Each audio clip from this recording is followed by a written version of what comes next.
Ассаламу алейкум.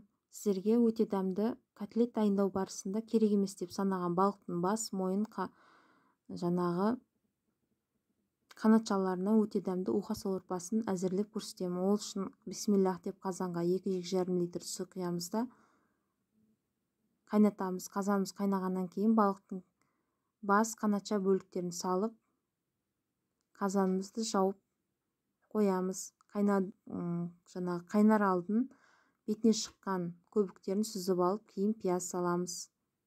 Сорпасы дәмді болу үшін.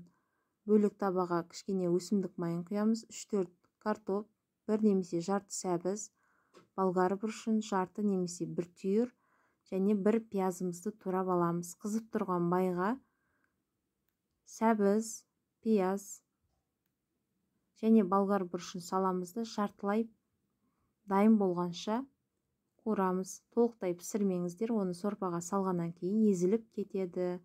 Сол себептен міндетті түрде жартылай қуырамыз. Қазандағы сорпаны 10-15 минут қайнатамыз.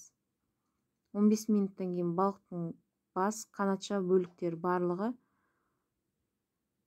сорпаға өз дәруменін мен дәмін бәрін бөліп шығарғаннан кейін қазанның астын өшіреміз де темір торға қабаттап немесе марліге балықтың сорпасын сүзіп аламыз.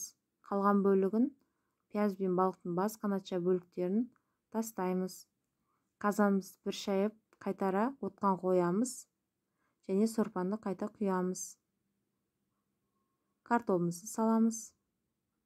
Татуына қарай тұзын, бұрышын қара және 1 лавр жапырағын саламыз да сорпа қайнағанша бетін жауып қалдырамыз.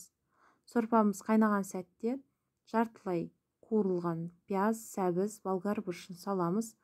Қайтара тұзын дәмін тексереміз. Тұзы жеткіліксіз болған жағдайда тұзын қосамыз. Бір қайнатамыз және картопын тексереміз.